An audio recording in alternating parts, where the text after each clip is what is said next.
qui est certain de la photographie, c'est que ça a un lien avec la mort, enfin, et avec le temps passé, parce que dès que tu as fait une photographie, 3 minutes après, c'est quelque chose qui n'existe plus. Et donc à chaque fois, d'ailleurs, que tu essaies de préserver quelque chose, tu le tues. Enfin, c'est pareil que de mettre un objet dans une vitrine d'un musée, c'est l'image de l'objet, mais c'est plus l'objet.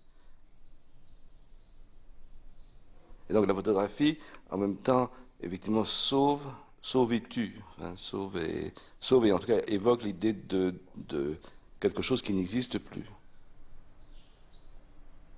Donc il y a quelques années, comme ça, j'ai fait cette pièce Menschlich, enfin, c'est humain, mais comme je l'ai faite en Allemagne, elle s'appelle Menschlich. Cette pièce qui est très grande parce qu'elle contient à peu près 1200 photographies, qui sont tous des visages. Et c'est des visages que j'avais déjà utilisés dans des travaux antérieurs et qui viennent de sources très différentes. C'est-à-dire que tu as à la fois des criminels espagnols que j'ai trouvés dans le journal El Caso, beaucoup de criminels et de victimes qui viennent du journal détective dans les années 60, des membres du club Mickey, des albums de photographie français ou allemands, pas mal d'albums photographiques de nazis que j'ai trouvés à Berlin.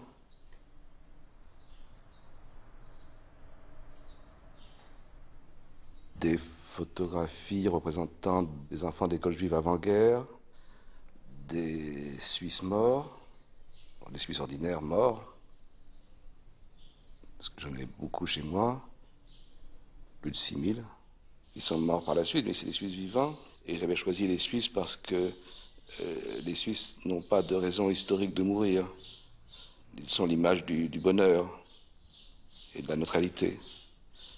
Et pourtant, ils meurent. Et donc, il me semblait plus universel pour cela. Et que je n'aurais jamais pu faire une pièce avec des Juifs morts, ou même avec des Allemands morts. Enfin, alors que là, ils sont tout le monde. Ce qui était pour moi surprenant, c'était que finalement, ils ont tous le même visage. Ils ont tous le même visage et que chacun peut reconnaître son frère ou son oncle ou sa sœur. C'est-à-dire que quand on a 1500 visages, dans une société donnée, c'est un portrait collectif, où chacun peut se retrouver. Et que naturellement, le bon et le mauvais ont le même visage et peut-être sont le même. Et ce qui m'a intéressé quand j'ai fait cette pièce, c'est que finalement c'était un peu la paix des cimetières. C'est-à-dire que on ne savait plus rien de ces gens. Tous ces gens étaient morts, mais on ne savait plus rien d'eux.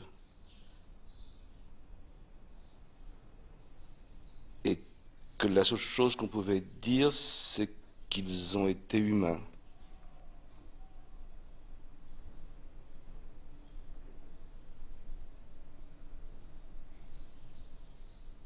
Mais on ne pouvait plus reconnaître qui était l'heureux et le malheureux. Enfin, c'est, si on veut, l'idée de la vanité.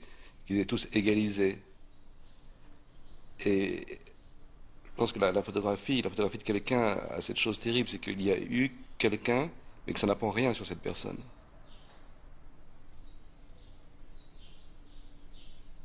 On sait simplement qu'il y a eu quelqu'un. Et là, dans toutes ces images, tous ces gens, donc aussi bien les criminels espagnols que ces Suisses morts, m'ont accompagné pendant ma vie. Moi, je sais un petit peu et encore très peu de choses sur eux. En tout cas, je sais qui est qui. Mais pour le visiteur, ils sont les mêmes. Il y a une sorte d'absence d'identité.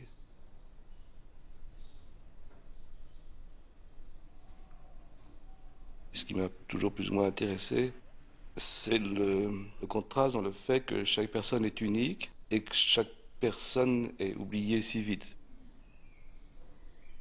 C'est qu'à la fois, quelqu'un est vraiment quelqu'un, et pendant longtemps, j'ai cherché à préserver ce que j'ai appelé la petite mémoire, c'est-à-dire que Quelqu'un, c'est quelqu'un parce que, entre autres, parce que il sait où acheter une bonne quiche Lorraine à Paris, il connaît deux ou trois histoires drôles, qu'il a eu une émotion amoureuse et qu'il peut la raconter.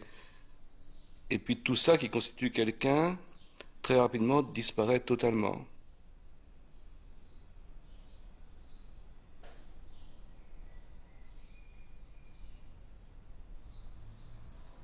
Dès le début, quand j'ai commencé à travailler avec les albums de photographie, ce qui m'est apparu, c'est que les albums de photographie étaient communs à tous, en tout cas dans notre société, et que ils étaient tous presque interchangeables.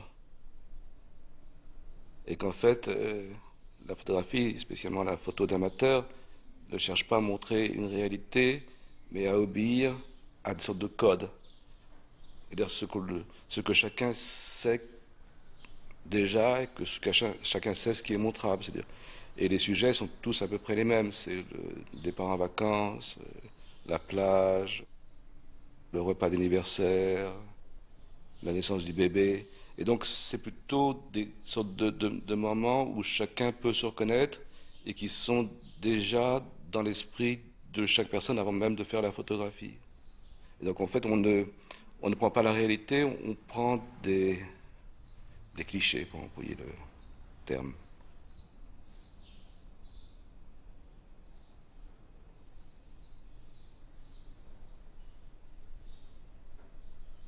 J'essaie comme ça souvent de rendre les images un peu floues pour qu'elles soient encore plus reconnaissables par chacun. C'est-à-dire de gommer un tout petit peu les traits pour que chacun puisse justement se reconnaître ou reconnaître quelqu'un d'autre, quelqu'un qu'il connaît.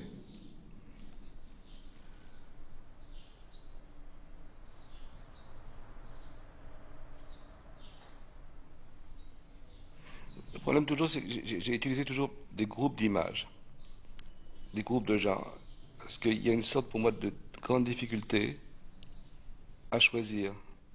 Je veux dire, pourquoi prendre ce visage plutôt qu'un autre visage? Donc j'arrive très très mal à isoler une image. Pourquoi celui-là, quoi? Pourquoi faire ce choix? Si on a 500 visages, cette question de choix se pose moins, c'est une catégorie.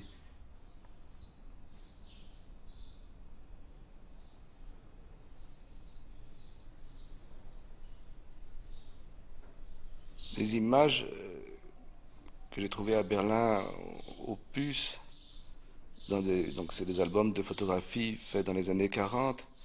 Ce qui m'a touché, ce qui m'a intéressé, c'était que c'est des photos comme dans tout album de photographie où on voit le père avec un bébé, la fête de Noël et ce genre de choses. Et qu'il y a une sorte de contraste par cette sorte de vie douce et de vie tellement normale et en même temps ce que l'on sait, quoi. C'est-à-dire qu'on peut tuer un enfant le matin et embrasser son enfant l'après-midi. Si les nazis étaient vraiment reconnaissables et féroces, ce ne serait pas dangereux. Mais c'est nous-mêmes ou c'est nos voisins. Ce sont des gens normaux qui parfois peuvent faire des choses horribles.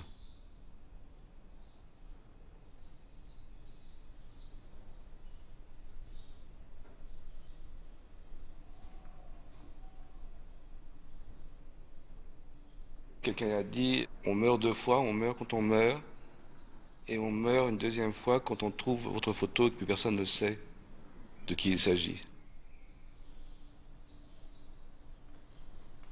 Et très étrangement, on se souvient plus d'un visage photographié que d'un visage réel. Quand quelqu'un est mort, on se souvient de la photo de cette personne et pas de la personne. Et donc ça m'intéresse toujours d'imaginer quelle sera l'image, quoi. Quelle sera l'image qui restera. L'image photographique remplace le visage. Et en même temps, chacun est irremplaçable. Et en même temps, chacun est effectivement remplacé. Pas remplaçable, mais remplacé.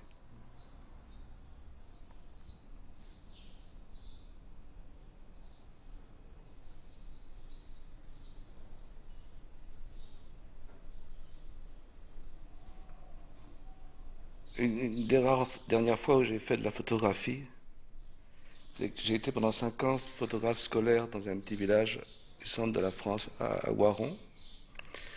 Et à côté de ce village, il y a un vieux château et dedans une collection d'art contemporain. Et donc, je faisais chaque année les photographies des enfants et les photos étaient vendues aux parents pour une somme modique, enfin le prix d'une photo de classe comme ça. Et un autre tirage était mis au château.